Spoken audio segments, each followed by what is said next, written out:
Hello, Baritone Ukulele today. I'm going to go post a link on the website. Copy, tweet, website. That's not the website. Here's the website. Let's go post this and get everybody in here. Oh, I forgot to post our cat on Instagram. Oh, we're several days behind on my Instagramming. Who cares? Edit. Apparently people do care about that, which is sort of funny. All right, let's go down. Let's post a link here. Um, paste,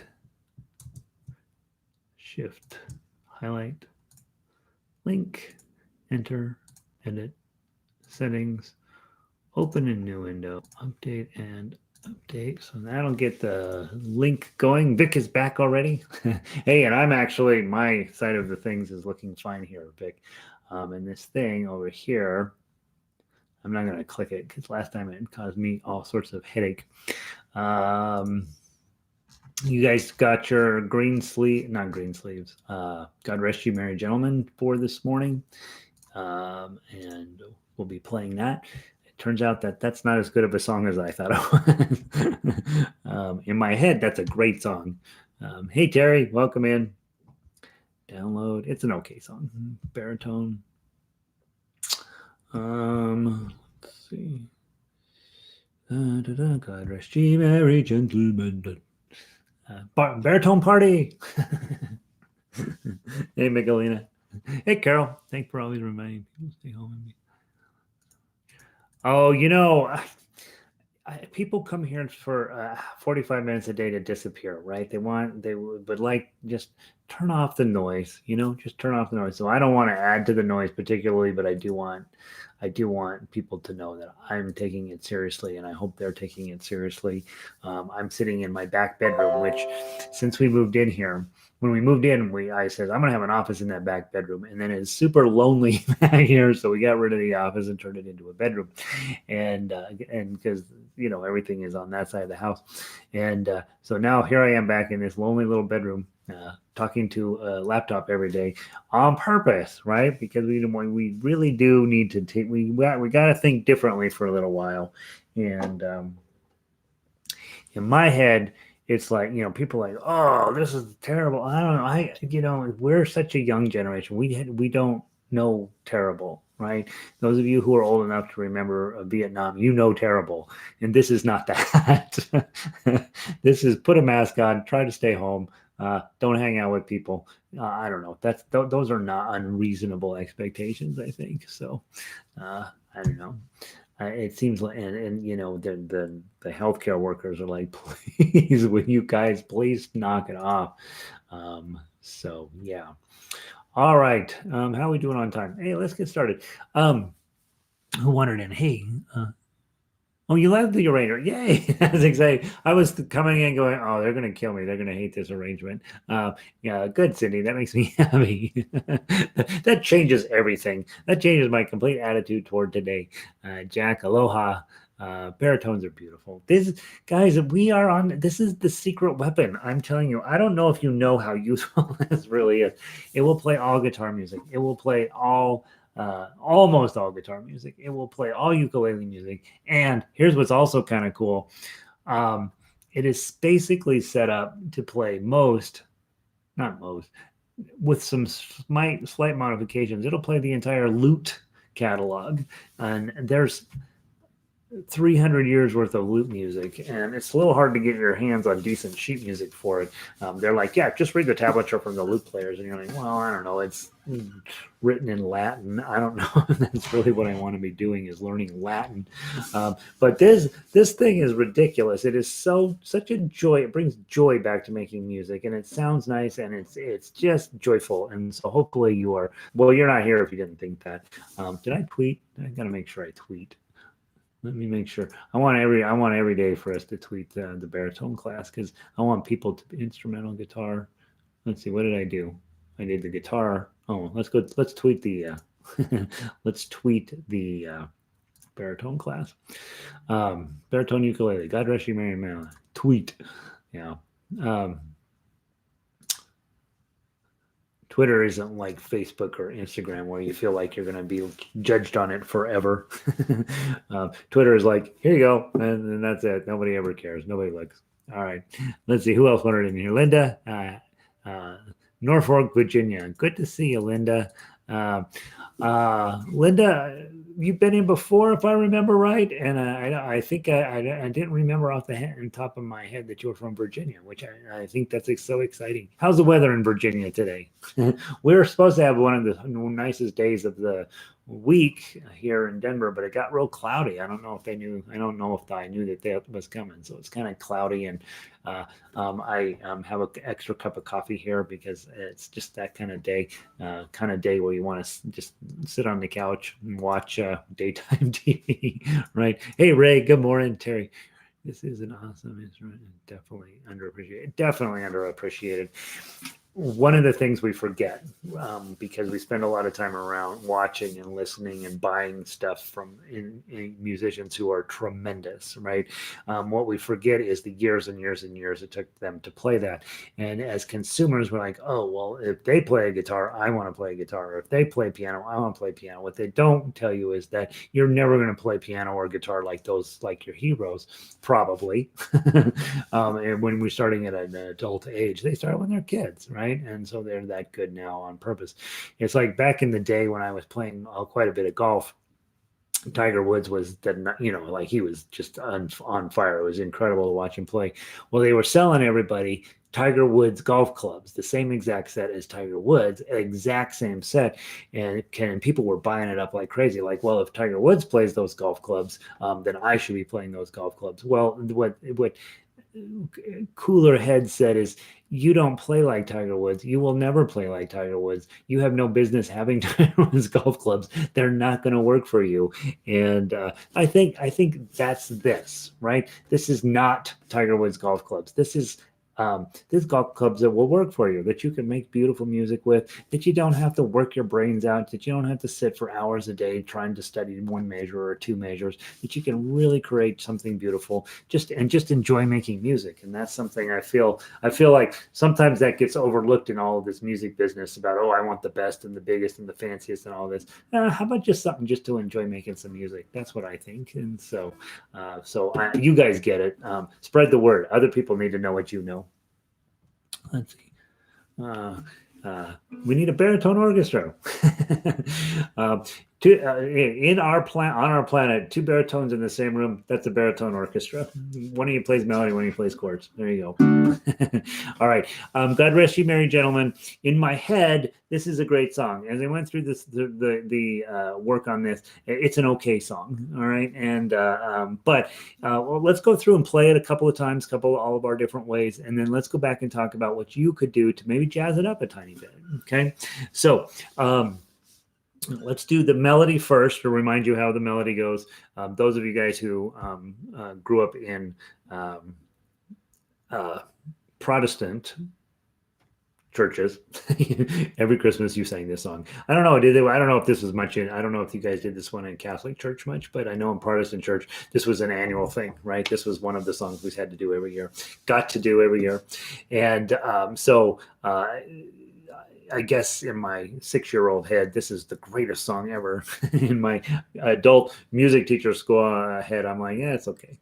All right, so let's run through the melody. It starts off with 3s and 5s, so I immediately go to 3rd position, and then I see it's going to drop to 1s and 3s. So on baritone, stretching out to 5 can be a little bit problematic, and you may want to study how the music flows to know whether you're going to play in 1st position and stretch to the 5, whether you're going to play in 3rd position and stretch back to the 1. I think that we run into that similar problem on guitar is that you can stretch one fret just fine, but 2 gets to be a bit iffy, and the same thing happens on this instrument. So just be mindful to be thinking about, I think I may need to think my positioning through a little bit. And then, of course, at measure 10, you're going all the way up to 10, right? And so... and you got some 8s in there. So you're going to be going all the way. Make sure you know where your 10 is on your ukulele. This thing, they put all this goofy decoration all over the front. And so I always look down and I'm like, 10, which one's 10? And then they got more decoration down here on 15. And you're just like, I don't know who does that. I guess it sells ukuleles, but we don't need all that junk on there. Um, all right, well, let's play the melody from the top. 3-beat count in. Don't go fast. It's not that song. 1, 2, 3.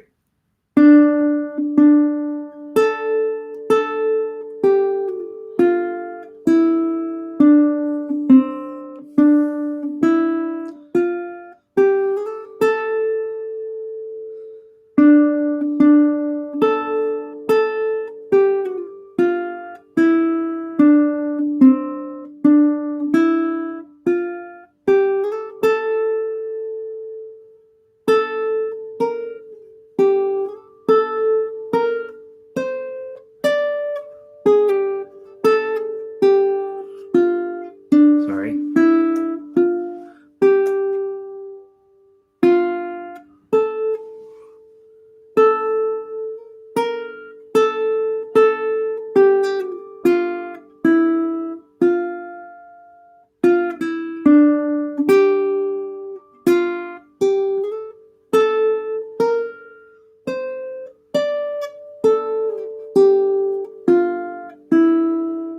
Let's do it one more time since I messed it up.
Really beautiful tones, right? And guys, I want to make sure you understand that is a legitimate way to play or baritone, play any instrument one note at a time. See how clean, pretty, whatever you can bring to that. You'll notice you were busy playing, but at measure 4, you see that rising action, right? You go into measure 3, let nothing you dismay, and you get it whenever you have rising action. When you have that high 5, give yourself a little vibrato there. Just take your whatever finger you happen to be using and shake it back and forth a little bit. When you have a rising action that culminates in a high-pitched single note, 5, put a little vibrato on it. It will always make you sound much more professional and sound really beautiful, and just give your ukulele one more way to sing out and talk to people. And it's really nice, you know. All right. With those of you guys that want to learn to read standard notation, by the way, this is a perfect song to do it with. As you're looking up at that, those notes up there, this goes way up above the treble clef, and of course, you guys are on the octave clef, the lower octave clef, and so that's going up. You're 10 all the way up there. You're like, oh gosh, ledger lines A, B. So you're going all the way up to a D on that 10, right? And that makes sense because this is an E string, and the next one up is E. But so it's a great opportunity for you to start reading up above the ledger line a little bit, and so knowing what those notes are. Again, I always tell people the same story. I think it's great if you want to learn to read the standard notation, but you're never really going to do it. Tablature is a much smarter, better system for this instrument, and for guitar and for ukulele and banjo. It's a much, much smarter system, but it doesn't tell you how long to hold the notes, and that's why I always give you the standard notation. Having said that, learning standard notation it's a worthy goal. I don't think it's a bad idea to learn it, but it's not something you're going to ever really need to do as a baritone player. They don't teach baritone in college. You will never do any academically focused work on this instrument, and so you'll be fine with tablature. Let's see. Now, let's run through the chords. I'm going to sing. Okay. Remember D minor. That's beautiful on baritone. B flat. Okay. Listen to how the chord progression goes. A. Back to D minor. That is just classic, beautiful stuff. D, E, F, G, A. You got your A, and then you got a B in here as well. Fascinating. Okay, D, B minor, A. Down below, measure 9. You're going to go up to your G minor. Oh, isn't that deep and beautiful? C minor. C7, sorry. And it sounds kind of weird. F chord. An A. And then back to the D minor. Measure 12, we got a C. And an F. And an A. And then D minor. Okay, so the second half is actually a little bit more positive feeling, got a little bit more brightness in it. And so when you're playing, you also want to bring that along if you can. Let's sing just one time through. You guys know I can't sing. From the top, 1, 2, 3. God rest ye merry gentlemen, let nothing you dismay.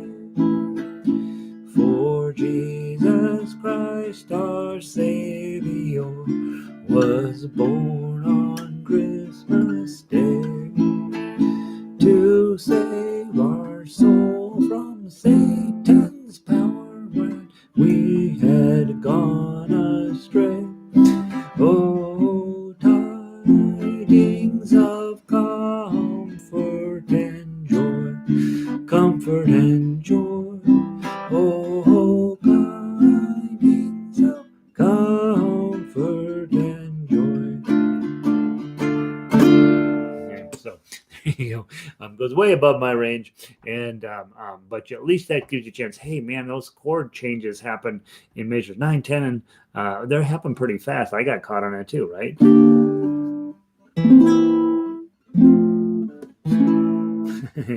A little bit of old-fashioned chord changes in there, but the first part is wow, it's pretty dark and scary, and pretty cool as well. All right, so those are your chords. Hopefully, you're taking time every time you study. If you're newer, you're studying these chords and starting to put them into your noggin, right? You should know D minor for sure. B flat's going to come up all of the time. A chord is day one type chord. And of course, G minor. G minor doesn't come up that much, but it's beautiful and really definitely worth knowing. C7 is kind of a pain. It's funny. Every time I play that, I'm reminded of a song I wrote years ago, and I was like, that was. I don't know why that chord sticks out in my head. All right, so then let's put it together. Grab your 3. We're playing tough uke, obviously. Hit the 3, or start with your chord on. Hit the 3, and then 0, 2, 3. Pinkies up to 5, and then a nice full strum of that. Pull it back to the 3. Take the 3 off. Open up your index. 0, 2, 3. Hit the 1 on the second string. Then 0, 3, 3. Open. Put your index on, add your pinky, and then bar on 2, pinky on 5, a couple of 2s. Those are just space fillers. They're not doing any job, just being pretty, making sure you don't come in early on the 3. Hit the 3 right with your middle finger, or maybe switch it out to your ring finger would make more sense, and put your D minor on. Pinky, again, pull the 3 down. Lose the 3, open up the 1, 0, 2, 3, hit the 1 on the second string, open, whoops, sorry, chord, open, full chord, pinky on 3, and then that bar chord on 5 again, hit the 5, now you just slide up, okay? And take your bar when you're going from the A to the G minor, you slide up and pull your bar down to just cover 3 strings. Okay, so you're here at 5, 5, 5, 5, 2, right? 2, 2, 2, 5. Slide up, pull the bar down, and you get 0, 3, 3, 6. Okay, then take your pinky out to get the 3. Slide, take your bar up, full 5s. Add your middle finger to get the 6. Okay, this is a kind of a mess. It's not as bad. It's pretty bad. Leave your bar on 5. Put the C shape in front of it, middle and ring, and then your pinky's going to go down here on 8. So this is the moment where you're like, oh, I thought the song was going to be fun. This is the only hard moment in the song, in my mind. Okay, get that? So for ukulele players, that's a B flat with your pinky on 8. For you guys, it's an F chord. 5, C shape, pinky on 8. And then I would just let the whole chord go. You're just going to have to get that. Slide up to the 10, and then hit the 10, and then slide back down to the 5 while you're adding your 2 on at the middle of major 10.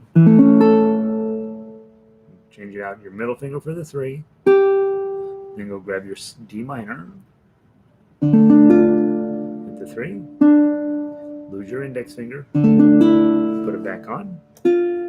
And then a C chord with your pinky on 3. 1, 3. There's that F chord again. 5, 5, 6, 7. 5, 5, 6, 7. Okay. And then I'm probably going to pull my middle finger down to get that 5. I haven't figured, or that 6. I haven't quite figured out whether it's better to slide my bar up. Probably not. So I'm probably going to drop my middle finger down to get the 6. Die, dings. And then back to the A chord with the 5.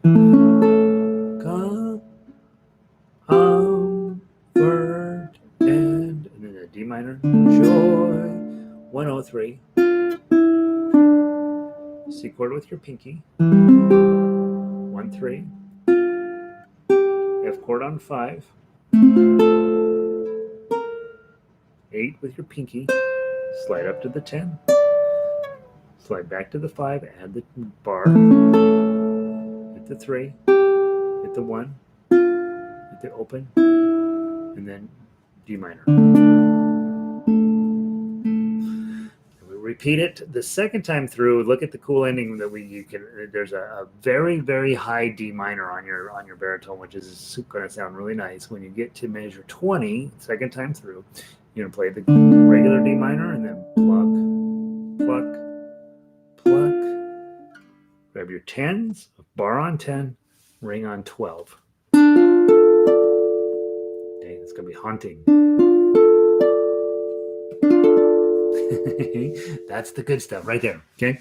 All right. So let's go through and play it one time. 2 times through, by the way, from the top.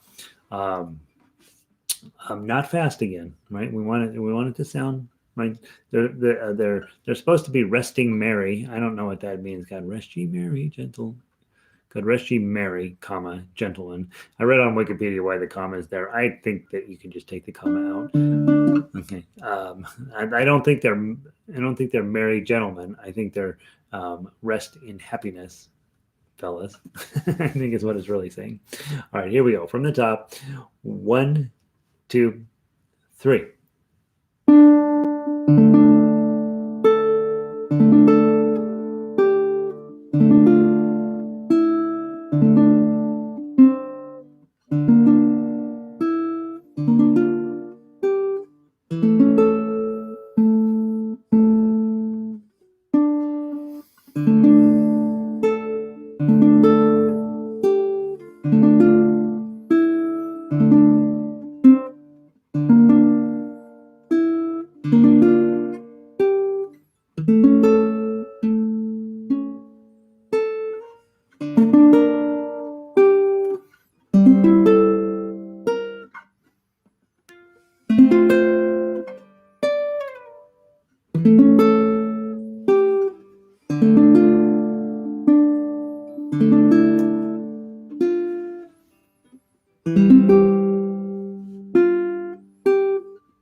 To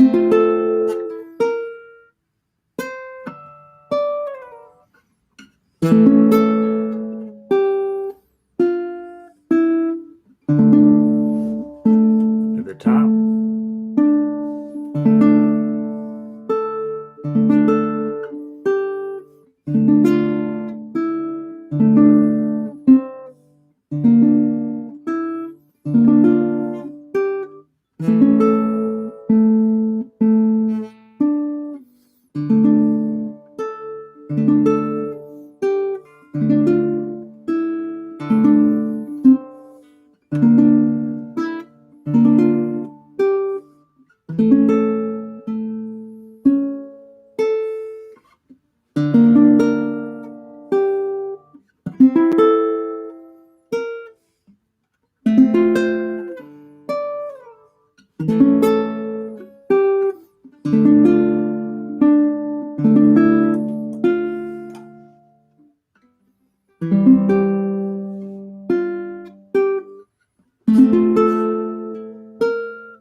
That's a good song. Not a great song, good song. Feels very medieval. Not really medieval. Late Renaissance-y. You can picture that being played on a lute. Now, let's talk a little bit about, hey, it's making me cry. It's so sad. So you can definitely speed it up. God rest ye merry gentlemen, let nothing you dismay. Right? So you can definitely speed it up. And I think it's one of those bands, the ones that did 500 Miles, I think is maybe the song. They did a version of this where it's sort of jazzy and snappy, right? So you can make that happen. And then also think about not everything in here is a quarter note. Everything is like quarter note mania. Go ahead and make some notes a little longer to shorten others up. God rest ye merry gentlemen, let nothing you dismay. So get a little bit of a galloping feel into it to try something different. And I think, well, be creative, right?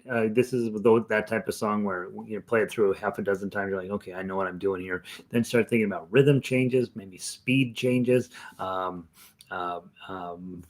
changes is another way to get some interest in that. Let's see what else. Let's see. It's nice, right? It's beautiful on baritone. Just really nice. These strings, you're playing in D minor, and your low string is a D. Okay, that's going to work every time. Okay, every time you can play in D minor with this low string just sort of busy rattling around. I mean, if you look, that thing just stays open until the A chord shows up and the F chord shows up. Otherwise, man, that thing is just busy, just adding into the beauty of what you're up to, and it turns out to be pretty helpful. So yeah, I think it sounds nice, huh, Linda? Let's see. For many years I really haven't cared for Christmas music, but playing these songs, my grandma Mary. Oh yeah. Okay, don't make us cry, Marcolina. That's stupid. That's a stupid story. Yeah, it's interesting. I don't necessarily know why. Like, my house was not a big. I mean, we were not big Christmassy kinds of people. We would go to church, of course, but we never, it wasn't a major, and playing music and all this stuff. But it's just such a part of the culture that even if you're not a huge fan of Christmas music, these things will invoke memories. And the other nice thing, when you're the music producer, it's a different experience altogether. When you're sitting there, and when we get in the car, and Donna has Cozy on, and they're playing Christmas music now, there's a part of me that wants to just rip the radio out and throw it out of the window. But as a music producer, as a guy that's sitting here creating this music with an instrument and sheet music, and I'm working on trying to get it as pretty as I can, it's a completely different relationship you have with the music. And so the music you create here is going to be on a different way of thinking about it than when you're listening to, when you're listening to Bing Crosby for the 99th time. Nothing wrong with that, right? That's good stuff. But when you're producing it, I do think you get a little bit different relationship with the music. That's better, honestly. So Cindy says, well, comma, what does that mean, Cindy? Well, Cozy, love the rhythm of this song. Yeah, nice. Terry, what? Oh, okay. Sandy, there's a few other baritone players around here. Linda will join us. Let's see. Give me three of us. All right. It's different. If it is different. Yeah. There's songs that I hate. I absolutely hate, but you guys love. And so we play them, right? And yeah, I don't hate them as much when I'm playing them as when I'm listening to them. And of course, I will eventually hand out a song that you absolutely despise, and you'll play it. You may not fall in love with the song, but it is different when you're creating it. And also, at the end of the day, here's what's the other kind of fun thing about playing music. At the end of the day, when you've been at it a while, every song's the same. This song, next song, whatever. There's you bring your level of passion, you bring your toolbox, but really at any given point, I'm playing 0 2 3 5 0 2 3 5 3 0 2 3 1 0. That's where my head is. And it doesn't necessarily matter what the song is anymore.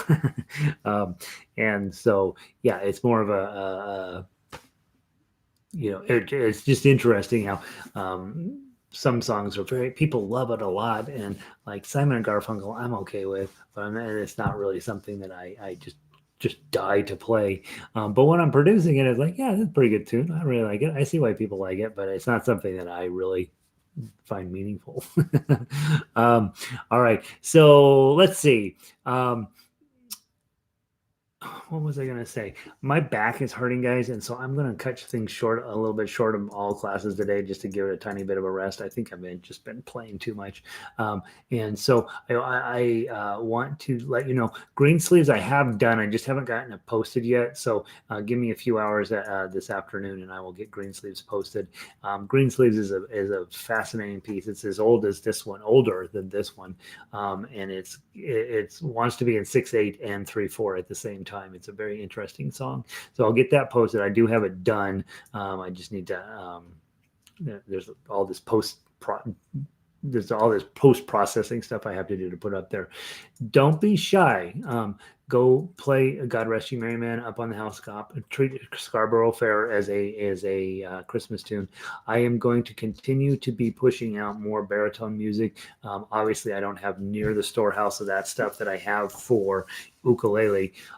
But you guys know the secret, right? You can, if you ignore the names of the chords and you just play tough uke or melody line, you can go grab all of the ukulele music and do that too. I am going to get it all converted into baritone solo music over time, but that stuff, of course, is very slow in going. It takes longer than I wish it would. It's baritone, honestly, that slows down all of the stuff that I do. And ouch. So keep, be ready for Friday. I will get green sleeves posted this afternoon, and I don't want to work on the minuet today. I apologize. I'm just too beat up for it. So tomorrow, let's plan on playing the minuet. Green sleeves won't take that long to cover, and we will do the minuet pages 3 and 4 tomorrow. Okay, so I apologize. My back is really in a bad shape today. So go grab that piece of music, play your way through it a little bit, go listen to the MP3 on it a little bit, and then we will dig into it on Thursday. Okay, so yeah, it's just a muscle thing. I'm pretty sure. So thanks, guys. Let's see who is here. Cindy. Green sleeves, and don't forget to go do your minuet. It sounds nice. And if you don't know the tune, go listen to the MP3 a few times, and we'll work it out tomorrow. Terry, Cozy, Lanny, yeah, I think it's just too many hours of doing this, right? And so it needs a little bit of a rest today. Diane, I'll see you. Thanks. Hope your back feels better. Looking forward to Yeah, it's done. I just got to get I have to adjust the sound volumes, and then I have to prepare it to upload to the server and all this goofy stuff that's just, you got to do it, but it's a waste of time. Uh, let's see, Michelina, good to see you. Yeah, you made me cry, Michelina. You're on my fight list now. Cindy, yeah, good stuff going on here, guys. Good stuff. Keep at it. I'll see you guys tomorrow.